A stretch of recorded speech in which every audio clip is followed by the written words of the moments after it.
안녕하세요. 지한쌤입니다. 자, 드디어 맞춤 화장품 조제관리사 자격시험 2회네요. 1회까지 해설 들으시느라 너무너무 고생 많으셨고요. 이제 맞춤 화장품 조제관리사 자격시험 2회 강의를 시작해 보도록 하겠습니다. 자, 보시면 1과목이고요. 오늘은 1과목 강의를 시작을 해볼게요. 1번 보기는 조제관리사의 정기교육 중 B, C, D, E, F가 교수자 A의 질문에 대해서 발표한 내용이라고 합니다. 그래서 볼게요. 포인트를 일단 잡아보면 이 A가 교수자죠. 이번 교육은 교수학습 가이드를 참고해서 지도안을 구성을 했다고 합니다. 이번 시간의 학습 목표는 이게 이제 키포인트죠. 형광펜 칠하면 화장품 법령에 따라서 화장품의 품질 요소인 안전성과 관련된 사항과 안전성을 확보하기 위해 필요한 사항에 대해서 설명하는 것이 이번 시간의 학습 목표라고 합니다. 그래서 안전성의 정의가 나왔네요. 화장품의 4대 품질 요소들이 있었죠. 그 중에 안전성이라는 것은 피부 및 신체에 대한 안전을 보장하는 성질을 말합니다. 그러면 안전성과 관련이 없는 이야기를 한 사람을 고르라는 문제네요. 그쵸? B 볼게요. 화장품은 소비자가 일상적으로 오랜 기간 동안 사용하는 것이므로 안전성이 중요하다. 피부 자극과 감작성, 이상 반응 등이 최소화되어야 한다. 안전성에 대한 얘기죠. 특정 제품의 안전용기 포장을 하는 것도 소비자의 안전성, 특히 만 5세 미만의 어린이의 안전성을 확보하기 위한 것이죠. 그래서 안전용기 포장이도 안전성과 연관이 있다라는 거예요. 여러분, 안전성 하면 뭐가 안전성과 연관이 있는지를 여러분이 쫙 머릿속으로 이제 그리셔야 돼요. 그래서 그 정도는 되셔야 합니다. 이제 여러분들이 이제 시험이 얼마 남지 않았기 때문에. 그래서 안전성과 관련돼서는 또 기억나는 게 뭐가 있죠? 피부가 뒤집어진다 이런 말이 일단 너무 쉬운 말이지만 그런 말이 좀 기억이 나야 되고요. 또 안전성 하면 또 여러분이 또 어떤 게 생각이 나셔야 되냐면 그 영유아나 어린이 사용 화장품이라고 광고나 표시하는 제품의 안전성 자료 같은 거, 제품별 안전성 자료 3가지 있었죠. 그런 1회 때 주관식으로 제가 문제를 냈었습니다. 참고하시고요. 그런 제품별 안전성 자료뿐만 아니라 그 위해성, 그래서 그 위해 화장품으로 판정이 나면 그것을 회수하고 폐기하는 것, 그런 것도 안전성과 연관이 있는 개념이겠죠. 그래서 그런 걸 여러분이 머릿속으로 그리셔야 합니다. C는 무슨 얘기를 했냐면, 화장품이 제조된 날로부터 적절한 보관 상태에서 제품이 고유의 특성을 간직한 채 소비자가 안전하게 사용할 수 있는 최소한입니다. 최대 아닙니다. 최소한. 그리고 화장품이 제조된 날입니다. 유통된 날 아닙니다. 제조된 날로부터 최소한의 기한을 뜻하는 사용 기한 역시 안전성에 있어서 중요한 개념입니다. 했는데 틀린 말입니다.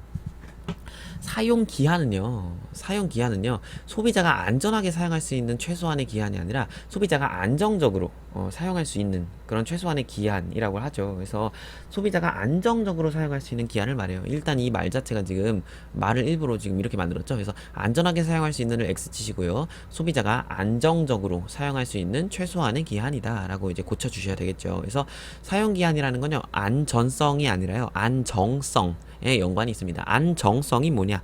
화장품이 분리되지 않고 이렇게 물하고 액상, 유상하고 수상이 이렇게 구별이 되지 않고 이렇게 잘 섞여 있어야 되는 거죠. 그런데 이제 화장품이 오래되면 분리가 된단 말이에요. 사용기한을 초과해서 엄청 오래 냅두면 화장품이 분리가 됩니다. 분리가 된 화장품에는 미생물이 번식할 수밖에 없어요. 그래서 사용기한을 지켜줘야 한다는 거죠. 그게 바로 안정성과 관련된 개념이면서 사용기한은 안전성이 아니라 안정성이라는 거 여러분 꼭 가지고 가셔야 되는 겁니다. 그리고 화장품 책임 판매 업자는 레티놀, 토코페롤, 과산화 화합물 같은 것들이 들어있는 0.5% 이상 함유된 제품의 안전성 시험 자료를 작성 보관이 아니라 안정성 시험 자료를 작성 보관을 해야 되죠. 그래서 안전성이 아니라 안정성 시험 자료다. 그리고 이런 레티놀, 토코페롤, 과산화 화합물 이런 것들은 안정성이 좀 떨어져요. 이런 성분들이 일단 좀 쉽게 막 산화가 되고 막 햇빛에 민감하고 막 이런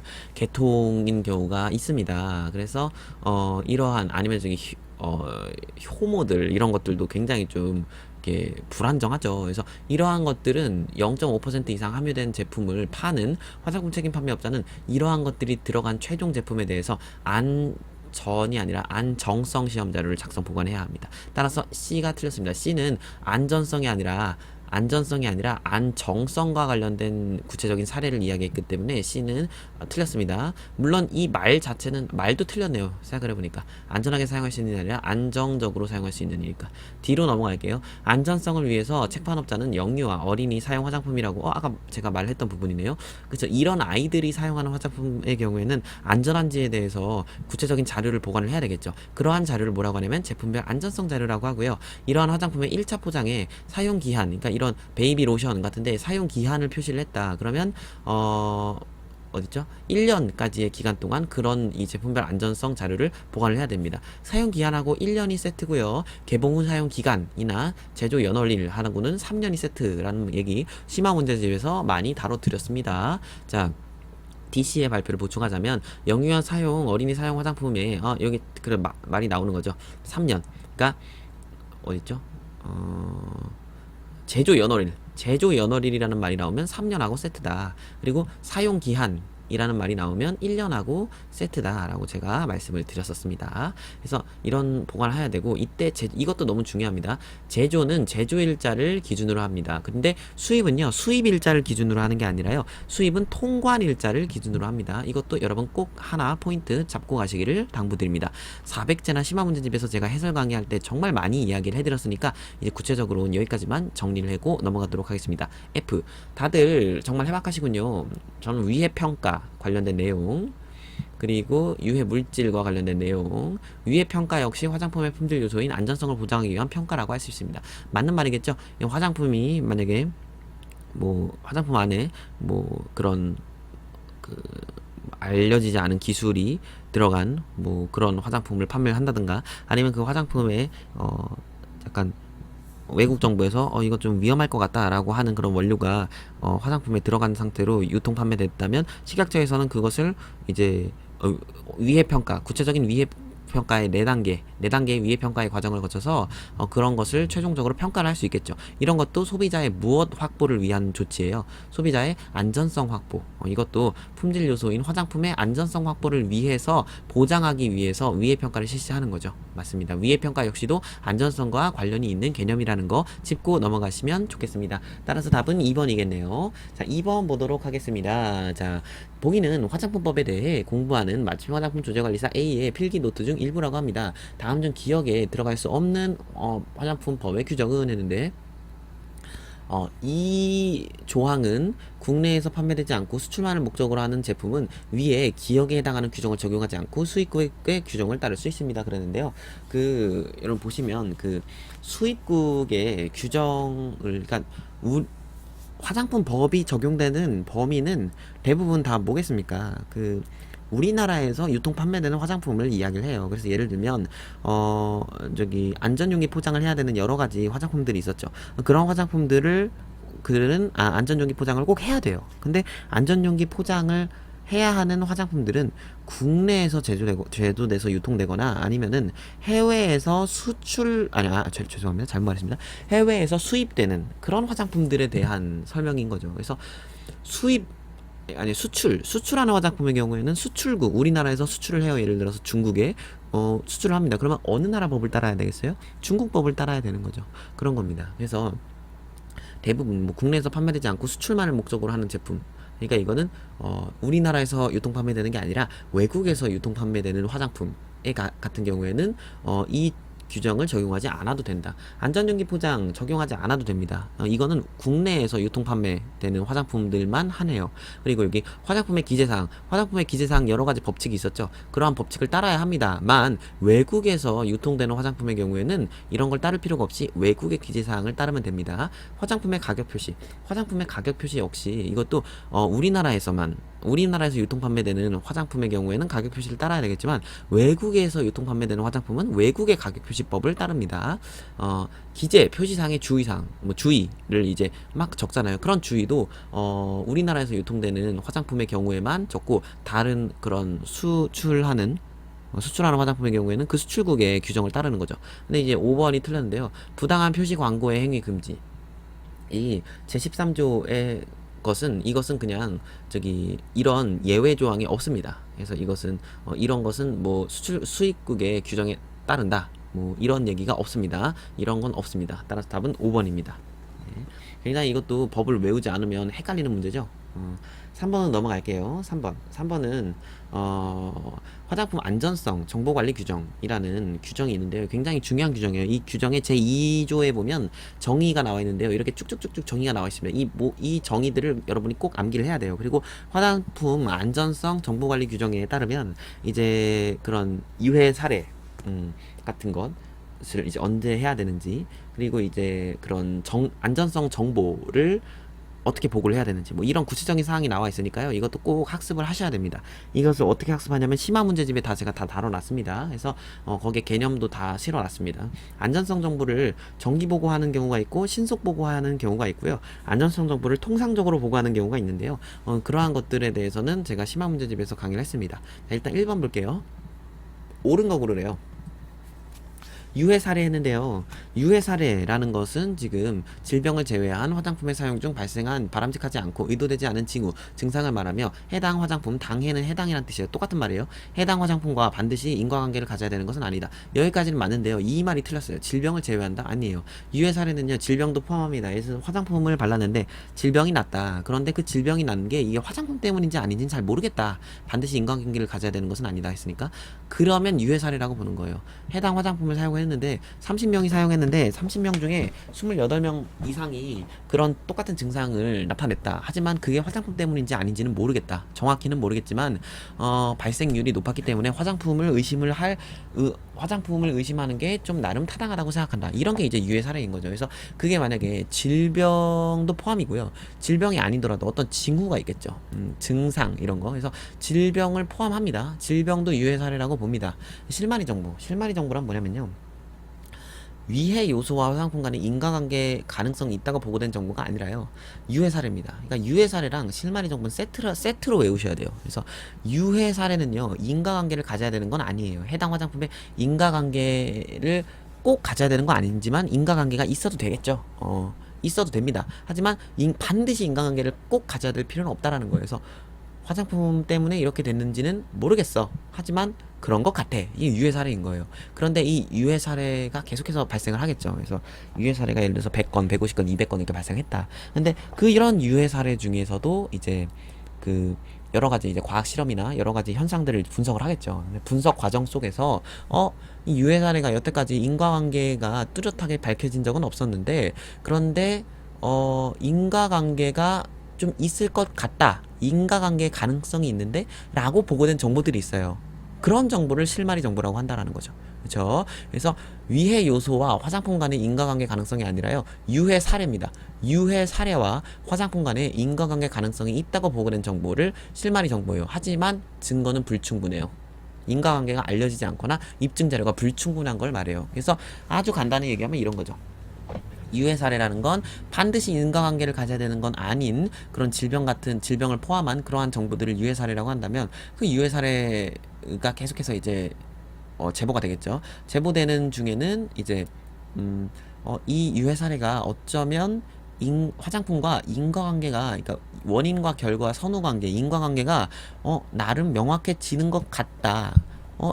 이런 문제가, 이 유해 사례는 이런 성분의 이러한 그 기전을 가진 이 성분 때문에 일어난 게 아닐까라는 추측이 있다. 뭐 이런 게 이제 실마리 정보인 거죠. 실마리 정보. 하지만 증거가 부족해요. 이게 진짜로 그 성분의 그 기전을 가진 그 성분 때문에 그런 게 밝혀졌는지에 대한 입증 자료가 충분하지 않아요. 그러니까 실험을 안 해봤다는 거죠, 똑바로. 그 정도가 실마리 정보. 그러니까 그런 것 같다던데 이게 이제 실마리 정보인 거죠. 그런데 그런 것 같기는 한데 증거가 부족하다. 이게 실마리 정보가 되는 거예요. 그러니까 얘네 둘은 세트입니다. 세트. 알아두셔야 되고요. 3번. 화장품 책임 판매업자는 중대한 유해 사례를 알게 된 때, 그 정보를 알게 된 날로부터 5일 이내에 식약처장에게 신속하게 보고를 하여야 하며, 이를 안전성 정보의 신속 보고라고 한다.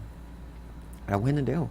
이 화장품 판매업자가요, 중대한 유해, 일단 이걸 또 심화 문제집에서 설명했지만 아주 간단히 얘기를 하면, 안전성 정보의 보고, 화장품 책임 판매, 이걸 그냥 제가 아주 또 설명이 길어질까봐 제가 겁이 나서 지금 계속해서 조금만 길게 할게요. 중요한 거니까. 자, 화장품 안전성 정보 관리 규정이라는 규정이 있어요. 이 규정은 누구를 목적으로, 이 규정의 주체가 누구냐, 화장품 책임 판매업자예요. 즉, 이 규정을 만든 이유는 화장품 책임 판매업자를 위해서 이 규정을 만들었다. 그러니까 화장품 책임 판매업자가 해야 하는 일을 여기다가 적어놨다. 이렇게 생각을 하세요. 뭐 엄청 제가 단편적으로 간단하게 설명한 거긴 합니다만, 여튼 그래서 화장품 책임 판매업자가 해야 할 일을 지금 여기에 안전성 정보랑 관련해서 화장품 책임 판매업자가 해야 하는 일을 여기에서 규정을 하는 거예요.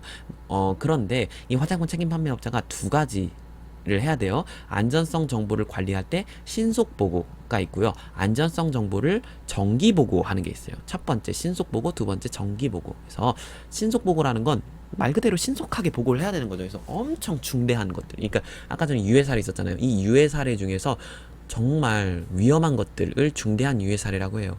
그 선천적으로 기형을 초래한다, 아니면 사망했다, 유해 사례 중에 사망한 사례, 뭐 이런 거를 다 유해 사례라고 합니다. 아니면 뭐 입원했다, 이런 거 다 중대한 유해 사례라고 하는 거죠. 그래서 중대한 유해 사례 같은 게 발생을 하면 빨리, 최대한 빨리 저기 식약처장에게 보고를 해야 되겠죠. 그걸 바로 신속 보고라고 하고요. 이러한 중대한 유해 사례를 알게 된 날로부터 15일 이내에 하면 됩니다. 5일 이내가 아니고요. 15일 이내입니다. 15일 이내입니다. 그래서 3번도 틀린 설명입니다. 15일 이내고요. 선생님, 그럼 아까 전에 말했던 안전성 정보의 정기 보고는 뭐예요? 안전성 정보의 정기 보고라는 건 신속 보고하지 않은 것들, 약간 짜잘구리한 유해 사례들, 중대한 유해 사례가 아닌 짜잘구리한 것들, 그러한 부작용 사례들, 그러한 것들을 모아서 1년에 두 번 보고를 합니다. 그런 걸 정기 보고라고 합니다. 안전성 정보의 정기 보고라고 하고요. 1년에 두 번 하고요. 그리고 1년에 두 번인데 매 반기 종료 후 1개월 이내에 하면 됩니다. 매 반기, 선생님 반기가 뭔가요? 이건 아시죠? 상반기, 하반기. 1월부터 6월까지를 상반기라고 하잖아요. 그럼 1월부터 6월까지 상반기, 7월부터 12월까지는 하반기라고 하니까 상반기 플러스 1개월 아니니까 몇 월까지 하면 돼요? 7월까지 하면 되는 거예요. 첫 번째 정기보고는 7월. 두 번째 정기보고는 언제 하겠어요? 7월부터 12월까지가 하반기니까 12 플러스 1은 13월 뭐예요? 그 다음 연도의 1월인 거죠. 그래서 그 다음 연도의 1월까지는 또 정기보고를 해야 되는 거죠. 정기보고는 1년에 두 번 한다. 1월과 7월에 한다라는 거 알아두시면 됩니다. 그래서 화장품 책판업자는 신속 보고하지 않은 것들에 대한 안전성 정보를 매년 2월 말까지 한다가 아니라 1월과 7월 1년에 두 번 해야 한다라는 거죠. 매년 2월 말까지 해야 되는 건 뭐였습니까? 안전성 정보가 아니라 이거 뭡니까? 화장품 책임 판매업자가 그 생산 실적, 수입 실적 이런 거, 생산 수입 실적 이런 게 매년 2월 말까지죠. 1년에 한 번. 그런 경우에는 1년에 한 번. 그런데 지금 이거는 그런 내용이 아니라 뭐예요? 안전성 정보를 언제 보고했는지에 대한 내용이잖아요. 이거를 여러분이 항상 머릿속에 그 카테고리화 하고 계셔야 된다는 거예요. 화장품 책임 판매업자 2월 말 맞네 이렇게 생각하시면 안 되고 구분을 할 줄 아셔야 된다는 거죠. 화장품 책임 판매업자가 해야 하는 것 첫 번째 생산 실적, 수입 실적, 원료 목록 보고. 근데 이 중 생산 실적하고 수입 실적 보고는 매년 2월 말까지 하는 것. 그 전년도의 생산 실적과 수입 실적을 매년 2월 말까지 하는 것이다. 두 번째 카테고리 뭡니까? 안전성 정보의 보고. 그럼 그 안에서 또 카테고리가 두 가지로 나눠지는 거죠. 첫 번째 정기보고, 두 번째 신속보고. 이렇게 정기보고는 언제 한다? 아까 말해드렸죠. 1년에 두 번 한다. 안전성 정보니까 안전과 관련된 거니까 중요한 거니까 1년에 두 번 한다. 이렇게 외우세요. 전 그렇게 외웠어요. 따라서 4번도 틀린 겁니다. 매년 2월 말까지 해야 되는 건 안전성 정보의 정기보고가 아니라 생산 및 수입 실적 보고입니다. 5번 마침 화장품의 부작용 사례 보고 역시 화장품 안전성 정보 관리 규정에 따른 절차를 준용하므로 마침 화장품 판매업자는 화장품 책임 판매업자와 더불어 안전성 정보의 신속 보고의 의무가 있으나 안전성 정보의 정기 보고를 할 의무는 없다. 일단 답은 5번이고요. 이게요. 이 화장품 안전성 정보 관리 규정은요. 화장품 책임 판매업자만을 대상으로 하는 규정이긴 해요. 그래서 맞춤형 화장품 판매업자에 대한 말은 여기에 없어요. 여기에 그런 말은 없습니다. 그래서 마침 화장품 판매업자가 안전성 정보 신속 보고해야 된다, 정기 보고해야 된다 이런 설명은 하나도 없어요. 여기 대신에 뭐가 있냐면요, 이것 다음으로 이게 나왔어요. 맞춤 화장품 판매업 가이드라인이 나왔는데요. 이 가이드라인에 뭐라고 나오냐면 맞춤형 화장품 판매업자도 그 맞춤형 화장품의 부작용 사례 보고도 이 규정을 따라서 책판업자가 해야 한다라는 이 규정에 따라서 그대로 한다 이렇게 나와 있어요. 그래서 이 자체에는 마판업자란 말이 안 나오지만 여기에서 규정을 하고 있다는 거죠. 이것을 따른다. 맞춤 화장품 판매업자도 화장품 안전성 정보 관리 규정에 따라서 그 맞춤 화장품의 부작용 사례를 이것을 따른다 이렇게 나와 있어요. 그래서 신속 보고를 해야 한다.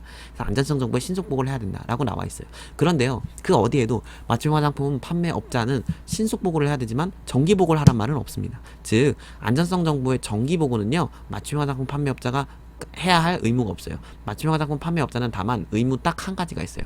이거 안전성 정보의 신속 보고. 맞춤 화장품 판매업자 역시도 중대한 유해 사례를 알게 되었을 때 안전성 정보를 신속 보고해야 돼요. 15일 이내에. 화장품 책임 판매업자랑 그 부분에 있어서는 공통사항. 그런데 얘랑 책판업자랑 다른 사항은 뭐예요? 이 친구는 신속 보고 플러스 정기 보고를 해야 한다면 이 친구는 신속 보고만 해도 되고 정기 보고 해야 하고 정기 보고는 할 필요가 없다라는 거죠. 따라서 답은 5번입니다. 정답은 5번. 옳은 거 고르라고 했으니까요. 자, 4번 볼게요. 맞춤 화장품 판매업자 A는 사업의 불황으로 인해서 영업을 B에게 양도를 했다고 합니다. B는 자신이 관리하던 고객에 대한 정보도 함께 B에게 이전을 하려고 한다고 합니다. 다음 중 개인정보보호법 제27조에 따라 적절하지 않은 것은 했는데요. 일단 여기 보시면 A는 개인정보보호법 개인정보보호법에요. 27조였던 것 같아요. 개인정보보호법 27조에 보면요, 영업 양도를 할 때 개인정보를 어떻게 이전하는지에 대해서 구체적으로 나와 있습니다. 그래서 저도 요즘 메일을 받아보면요, 어떤 곳이 뭐 폐업했다 아니면 어디가 합병 인수됐다 이러면요, 저한테 메일이 날라와요. 그 고객님이 회원 가입했던 땡땡 뭐 코스메틱이나 뭐 땡땡 뭐 그런 곳에 이전을 정보를 고객님의 개인 정보를 저희가 이전해서 받았습니다. 뭐 이런 거 있잖아요. 막 이런 게 오더라고요. 근데 지금 이 사람은 지금 양도한 상황이잖아요. 그러면 이렇게 A 영업체가 가지고 있었던 고객들의 개인 정보를 B에게 지금 넘겨준 거거든요. 근데 이렇게 하려면 어떻게 해야 되냐면요, 일단 영업 양수자가 있잖아요. 이제 영업 양수자라는 건 이제 받는 사람이라는 거잖아요. 이제 개인 정보를 이전받았을 때 지체 없이 하루빨리 그 사실을 정보 주체에게 알려야 합니다. 그래서 예를 들어서 A가 B에게 정보를 줬다. 개인 정보를 줬다. 그러면 B는 고객들한테 그 사실을 전화를 하든 이메일을 보내든 우편을 보내든 알려야 된다라는 거죠. 알려야 하지만요, 그 전에 A가 미리 알린 경우가 있어요. 저 상황이 안 좋아서 저희 업체를 저기 옆 업체한테 팔았습니다.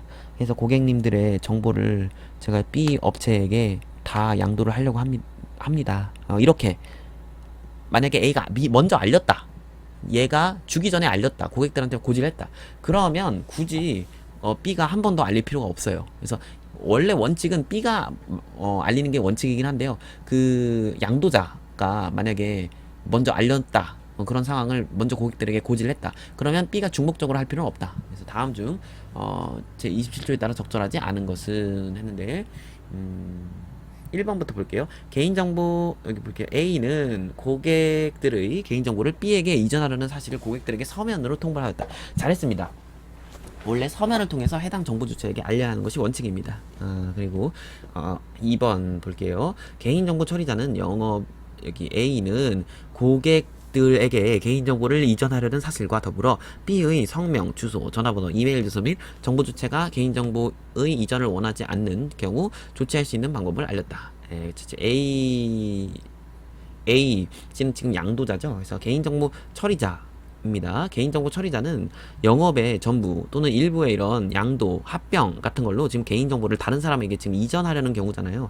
이런 경우에는요, 미리 개인정보를 이제 이전하려는 사실, 개인정보를 이전받는 자의 성명, 그러니까 B의 이름, 주소, 전화번호하고 그 밖의 연락처를 정보 주체가 개인정보의 이전을 원하지 않는 경우 조치할 수 있는 방법, 이런 것들까지 다 서면을 통해서 해당 정보 주체, 그러니까 그런 정보 주체들에게 알려야 합니다. 잘한 겁니다. B는 A가 고객들에게 개인정보 이전 사실을 고지한 뒤 개인정보를 이전받으면 곧바로 그 사실을 개인정보인 고객들에게 알려야 한다.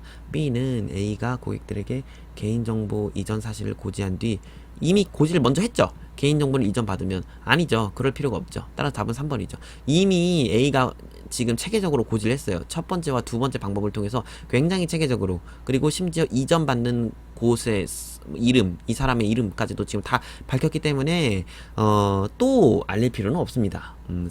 그래서 3번이 틀렸고요. 4번. B는 영업의 양도로 개인정보를 이전받은 후 경우이므로 이전 당시의 본래 목적으로만 개인정보를 이용하거나 제3자에게 제공할 수 있다. 당연한 설명이죠. 영업 양수자, 그러니까 영업을 새로 이렇게 받는 사람, 돈 주고 산 사람은 영업의 양도, 합병 등으로 개인정보를 이전받은 경우에는 이전 당시, 그러니까 맨 처음, 이렇게 그 원래 A의 업체가 있을 거 아니에요? 원래 A 업체의 그 처음에 그 목적으로 개인정보를 이용해야 돼요. 초반에 본래 목적으로만 이용하거나 제3자에게 제공을 할 수 있습니다. 그러니까 거기에 그런 목적으로 제3자에게 제공해도 되는가? 예, 이렇게 했다면 제공할 수 있다라는 거죠. 자, 5번 볼게요. 인터넷 홈페이지가 없는 A가 만약에 인터넷 홈페이지가 없어요. 그러면 주소를 기재하지 않아서 개인정보 이전 상황을 통제할 수 없는 고객들이 많아. 그래서 지금 원래는 서면으로 우편으로 보내려고 했나봐요. 그런데 개인정보 이전 상황을 통제할 수 없는 고객이 많았대요. 이제 주소를 기재하지 않은 사람들이 많아가지고 그러면 자기 인터넷 홈페이지에 올리면 되거든요. 근데 인터넷 홈페이지가 없어요. 그래서 A의 맞춤 화장품 판매업소가 있는 C를 주된 보급으로 지역으로 하는 일반 일간 신문에 해당 사항을 30일간 기재하였다. 이것도 잘한 거예요. 이거 좀 어려운 설명인데요. 개인정보를 이전하려는 사람이 자신의 실수 없이, 과실은 없죠 지금, 과실 없이, 실수 없이, 그러니까 자신이 잘못한 거 없이 정부 주체에게 알릴 수 없는 경우가 있어요. 이런 경우죠.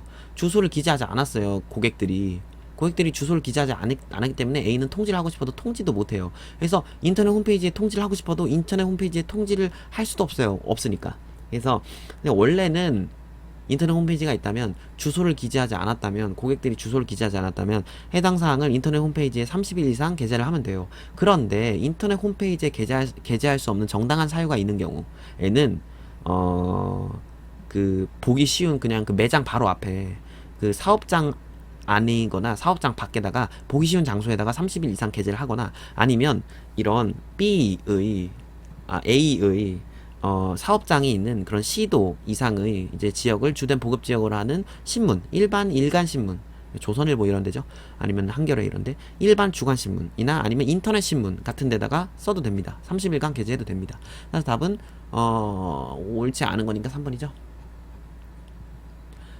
지금 이게 옳지 않은 건 곧바로 그 사실을 정부 주체인 고객들에게 알려야 한다라고 했기 때문이에요. 그래서 알릴 필요는 없어요. 그러니까 27조에 따라 적절하지 않은 것이니까요. 이게 만약에 알려야 한다가 아니라 고객들에게 알려도 된다 이런 식으로 했으면 뭐 중복적으로 알려도 법적으로 문제는 없어요. 하지만 알려야 한다. 그러니까 A도 알려야 되고 B도 알려야 된다. 이렇기 때문에 이게 틀린 겁니다. 자, 5번으로 넘어갈게요. 맞춤형 화장품 판매업자 A는 개인적인 사정으로 인해서 맞춤형 화장품 판매업소를 폐업하려고 합니다. 폐업을 한다고 해요. 폐업을 위해서 고객들의 개인정보를 처리하려고 할 때 개인정보보호법에 근거해서 적절하지 않은 것을 골라라 했는데요. 지금 폐업 시에 지금 보면은 A는 인쇄물로 되어 있는 고객들의 개인정보를 안전하게 분리해서 배출했다. 분리 배출했다는 건 그냥 버렸다라는 거죠. 그냥 종이를 파쇄하지도 않고 버렸다는 뜻이에요. 따라서 답은 1번입니다. 이렇게 하시면 안 됩니다. 그래서 분리 배출은 재활용을 했다는 건데, 폐지하면 그냥 버렸다는 건데, 그러면 안 되고요. 무조건 인쇄물 같은 건 파쇄하고 소각을 해야 된다라고 정확히 명시되어 있습니다. 2번, A가 처리하고 있는 고객의 개인정보가 보유 기간을 경과한 경우 항상 해당 정보를 바로 파기해왔다. 너무 잘하는 행동이죠. 개인정보 처리자는 보유기간의 경과, 그리고 개인정보의 처리 목적 달성 등 그 개인정보가 불필요하게 되었을 때는 지체 없이 파기를 해야 합니다. 개인정보법 제21조에 나와 있습니다. 자, 3번. A는 해당 법령에 따라 보존해야 되는 고객의 개인정보에 대해 다른 개인정보와 분리해서 저장 관리하였다. 이것도 잘했죠. 개인정보 처리자는 다른 법령에 따라서 따로 보존을 해야 되는 경우가 있어요. 개인정보를 파기하지 않고 보존해야 되는 경우에는 따로 분리해서 저장 관리해야 되고요. 4번.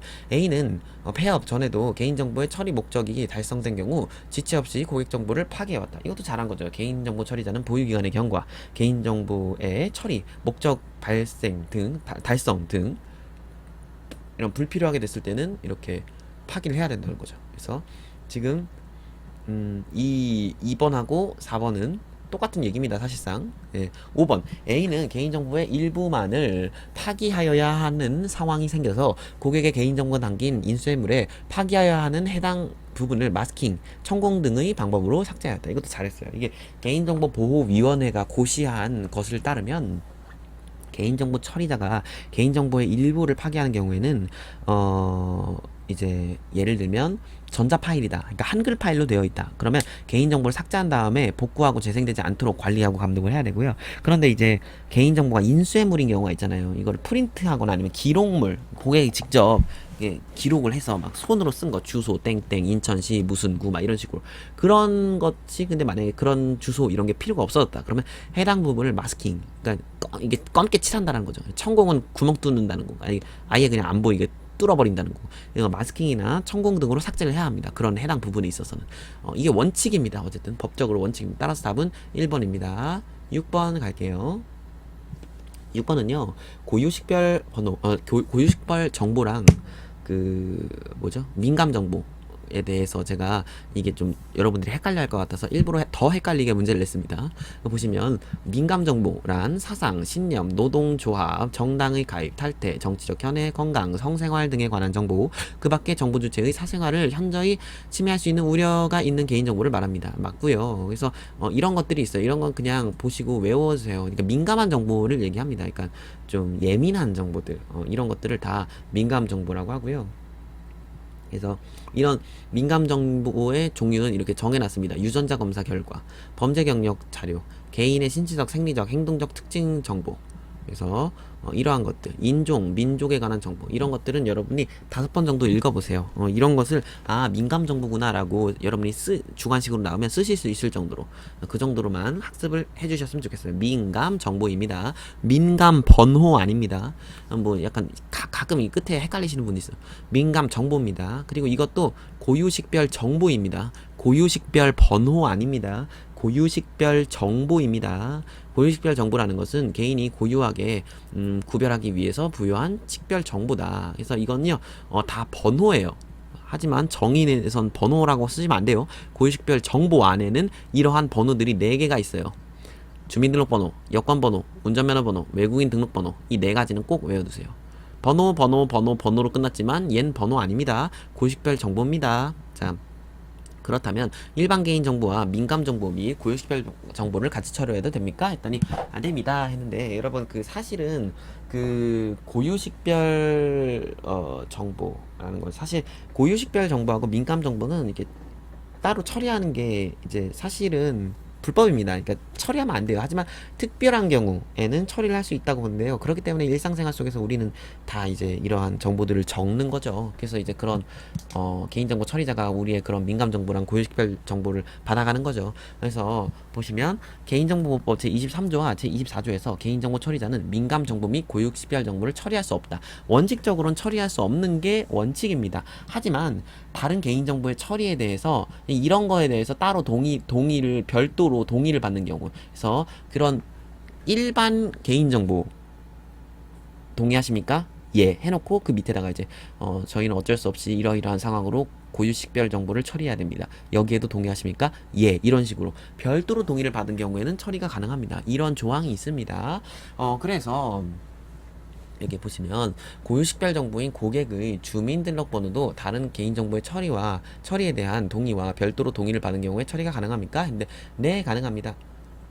네, 가능합니다. 그러나 고유식별 정보 중 주민등록번호에 한해서는 분실, 도난, 유출, 위조, 변조 등 또는 훼손하지 않도록 암호화 등의 안전성 확보에 필요한 조치를 하여야 한다 했는데요. 이게 틀린 설명입니다.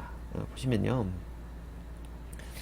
주민등록번호는요 별도의 동의를 받아도 처리가 불가능합니다. 원칙적으로. 그래서 고유식별 정보는요 주민등록번호를 제외하고는 다른 개인정보의 처리에 대한 동의와 별도로 동의를 받으면 처리가 가능한데요, 주민등록번호는 안됩니다. 별도의 동의를 받아도 처리가 불가능합니다. 다만 법률로 정하거나 대통령령, 국회 규칙, 뭐 대법원 규칙, 헌법재판소 규칙, 중앙선거관리위원회 규칙이나 뭐 감사원 규칙, 이런 곳에서 구체적으로 주민등록번호를 처리해야 한다 이렇게 처리를 요구하거나 허용한 경우나, 아니면 정보주체나 아니면 그러한 제3자의 급박한 생명, 신체, 재산의 이익을 위해서 명백히 필요하다고 인정되는 경우, 그리고 주민등록번호의 처리가 불가피하다라고 인정된 경우에만 예외적으로 처리가 허용되는 거예요. 그래서 리을이 틀린 말입니다. 안됩니다. 여기 보시면 홈페이지가 개인정보보호법에 따르면 개인정보 처리자는 주민등록번호를 처리하는 경우일지라도 고객께서 인터넷 홈페이지를 통해서 회원가입으로 가입하는 단계에서 주민등록번호를 사용하지 않고도 회원가입으로 가입할 수 있는 방법을 제공해야 한다고 명시되어 있습니다. 원래는 이렇지 않았죠. 근데 한 10년 전까지만 해도 이렇지 않았던 것 같아요. 근데 요즘은 주민등록번호 안 해도 회원가입 되잖아요. 요즘 그래요. 이게 개인정보보호법에 따르면 정부 주체가 인터넷 홈페이지를 통해서 회원으로 가입을 하려고 한다면 주민등록번호를 사용하지 않고도 회원으로 가입을 할 수 있는 방법을 제공해야 합니다. 개인정보보호법에 정확히 명시되어 있는 내용입니다. 틀린 거 고르라고 했으니까 답은 4번이죠. 7번 볼게요. 다음 중 개인정보보호법에 따라 보기에서 개인정보에 해당하지 않는 것을 모두 고른 것은 기본 문제지만 여러분 이거 꼭 아셔야 돼요. 개인정보는요, 개인에 대한 정보를 말을 해요. 그런데 개인에 대한 식별 가능한 정보여야 하고요. 개인 딱 봤을 때 개인이다 이렇게 되는 경우, 그리고 개인에 대해서 구체적으로 식별 가능하지 않아도 개인정보에 포함이 될 수 있어요. 그런 것도 여러분이 구별해서 여러분이 알아두셔야 됩니다. 예를 들면 가명정보 같은 경우에는 개인정보 안에 포함이 안 된다라고 생각을 하시는 경우도 있는데, 가명 처리된 가명정보 역시도 개인정보에 포함됩니다. 예를 들어서 이지한이잖아요. 그러면 이땡한 해놓고 뭐 만 몇 세 막 이런 식으로 써놨어요.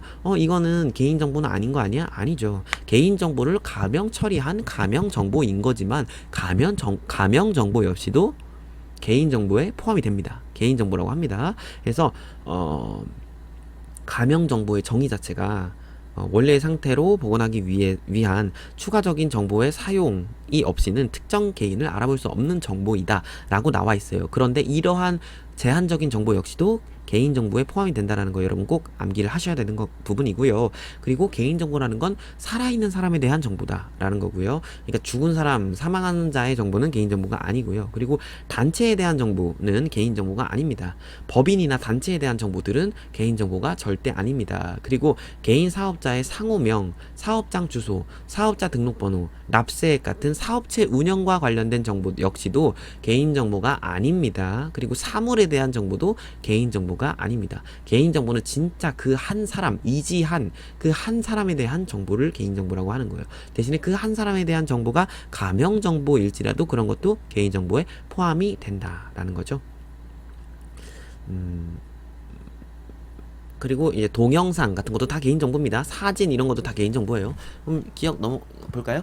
마침 화장품 판매업소가 속한 법인에 관한 정보 아니죠. 이건 개인정보가 아니죠. 법인이나 단체에 대한 정보는 아닙니다. 대신에 법인의 대표자에 대한 정보, 이런 개인정보겠죠. 왜냐면 그거는 법인이든 아니든 어쨌든 대표자는 한 사람 개인에 대한 정보니까, 그쵸? 단체의 단체장에 대한 정보, 이건 또 개인정보죠. 어쨌든 얘는 아닙니다. 기억은 해당하지 않은 것을 고르라고 했으니까 기억은 해당하지 않는 것을 고르라고 했으니까 기억 동그라미. 맞춤형 화장품 판매업소의 단골 고객과 함께 찍은 사진, 이건 개인정보죠. 지금 사람의 얼굴이 드러났으니까. 디귿, 해당 맞춤 화장품을 조제한 맞춤 화장품 조제 관리사를 가명 처리해서 특정 조제 관리사인지 알아볼 수 없게 처리한 정보. 가명 정보고요. 가명 정보도 개인 정보에 포함이 됩니다. 리을, 개인 사업자인 지한 씨의 상호명, 사업장 주소, 납세액, 등록번호, 사업체 운영과 관련된 정보는 개인 정보라고 할 수 없습니다. 개인정보라고 할 수 없습니다. 없는 것만 동그라미 치는 거예요, 지금. 미음, 맞춤 화장품 홍보를 위한 광고 촬영 중 우연히 맞춤 화장품 판매업자가 촬영된 영상, 이렇게 개인이 촬영된 사진, 영상 이런 거 다 개인정보예요. 따라서 기억과 리을 2번입니다. 왜냐면 여기 지금 개인정보가 아닌 거를 모두 고르라고 했으니까요. 문제 정확히 읽으십시오. 자, 1번부터 7번까지 해설했고요. 그러면 1번부터 83번까지 볼까요? 오늘은 1단원을 총 정리하는 날이니까요. 1단원 문제 볼게요. 보기는 화장품 제조업과 화장품 책임 판매업을 겸하고 있는 영업자가 판매하는 에센스라고 합니다. 에센스의 기재사항이고요. 이 에센스가 1차 포장으로만 구성된 화장품일 때 포장에 추가적으로 기재해야 되는 사항을 정확한 용어로 써라 했는데, 여러분 이거 지금 10ml죠. 소용량 화장품입니다.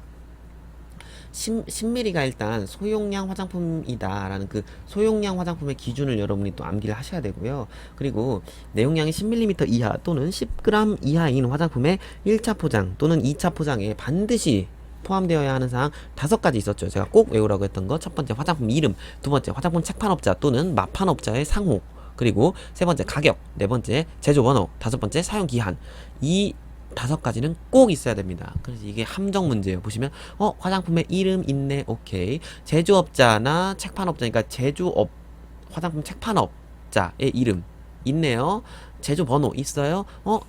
개봉 후 사용 기간도 있네요. 가격도 있어요. 하나, 둘, 셋, 넷, 다섯 개 다 있는데요, 선생님. 자, 여러분. 개봉 후, 이거 완전 함정 문제. 이거 꼼꼼히 보셔야지 맞출 수 있는 문제예요. 이거 저도 한번 보고, 저도 타마타마 틀릴 뻔했어요. 개봉 후 사용 기간은요, 무조건 개봉 후 사용 기간을 적은 경우에는 무조건 제조 연월일을 꼭 병행해서 표기를 해야 돼요. 근데 제조 연월일 있습니까? 없어요. 그래서 여기 뭐라고 써야 돼요? 제조일, 제조일자, 제조연월일 셋 중에 아무거나 적어주세요. 아니면 뭐 제조된, 근데 법에 명시된 정확한 용어로 쓰라고 했으니까 되도록 제조연월일로 써주세요. 개봉 후 사용기간을 적는 경우에는 무조건 제조연월일을 적어야 된다. 그래서 이 밑에다가 이제 개봉 후 사용기간 개봉 후 12개월 괄호치고 2021년 7월 25일 날 제조했음, 이런 식으로 써야 된다라는 거죠. 자, 82번 넘어갈게요. 보기는 책판업을 준비하는 수림씨가 괄호 안에 들어갈 것은 무엇이냐. 이거 제가 제 1회 모의고사에서 해설했으니까 아주 간단히 설명하고 넘어갈 겁니다. 뭡니까? 표준통관 예정보고죠. 표준통관 예정보고. 표준통관 예정보고를 한 경우에는 수입실적 및 원료 목록 보고 생략된다라는 거 꼭 짚고 넘어가 주셨으면 좋겠어요. 83번 볼게요. 83번. 괄호 안에 들어갈 것을 정확히 써라 했는데, 네, 이거 정말 중요한, 83번도 정말 중요한 거죠. 화장품법 시행규칙에 따르면 화장품 제조업자의 준수사항과 화장품 책임 판매업자의 준수사항 꼭 암기를 하셔야 돼요. 맞춤형 화장품 판매업자의 준수사항도 꼭 암기를 하셔야 돼요. 이러한 사항을 훈련할 수 있는 건 심화 문제집에 다 포함이 되어 있습니다. 그래서 제조업자는요, 제품관리 기준서, 제품 표준서, 제품관리 기록서, 품질관리 기록서를 작성 보관을 해야 합니다. 그런데 이 중에서 품질관리에 필요한 사항을 이 제조업자가 화장품 책임 판매업자에게 보내야 돼요. 근데 그 품질 관리에 필요한 2개를 뭐라고 하냐면 제품 표준서와 품질 관리 기록서라고 합니다. 따라서 여기에 제품 표준서, 품질 관리 기록서라고 쓰시면 돼요. 이 제조업자가 이 4가지 서류, 제품 관리 기준서, 제품 표준서, 제품 관리 기록서, 품질 관리 기록서 4가지 서류를 작성 보관을 해야 됩니다. 안 그러면 행정처분 받아요. 이 중에서 품질 관리에 필요한 2가지 서류, 얘랑 얘를 화장품 책임 판매업자에게 줘야 되고요. 이 책판업자도 이것을 잘 보관을 해야 합니다. 이게 뭐냐면요, 제품 표준서랑 품질 관리 기록서예요. 각 서류가 무엇을 의미하는지 제가 아주 상세하고 정확하게 이해하기 굉장히 쉽게 제가 다 설명을 해드렸습니다. 심화 문제집 에서 제가 다 설명을 드린 부분입니다. 그래서 이러한 것에서는 이제 심화 문제집을 사셔서 여러분이 보충 강의를 여러분이 하시기를 당부드립니다. 오늘은 1단원 수업이었고요. 1단원 1번부터 7번, 그리고 81번부터 83번 1단원 10문제 해설 강의했습니다. 다음 시간에 봅시다. 수고하셨습니다.